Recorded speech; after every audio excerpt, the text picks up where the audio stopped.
Silk పుట్టి ఎలా పెట్టాలో ఈ వీడియోలో తెలుసుకున్నాం. ఇది చిన్నప్పుడు పీస్ మీడియా తినే ఉంటారు, సేమ్ అలాగే ఉంది ఇది కూడా. టేస్ట్ చేస్తారా? 5 లీటర్లు హాట్ వాటర్ తీసుకున్నాం. మనం పెట్టే పుట్టి మెరడానికి మెరుపులు కూడా వాడదాం.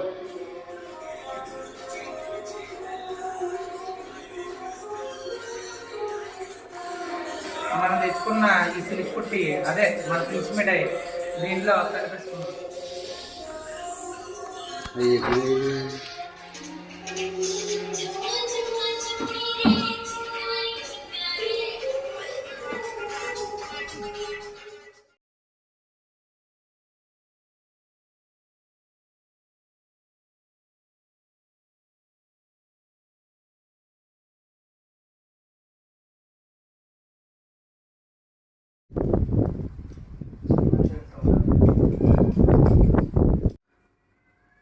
తీసుకుంటున్నాయి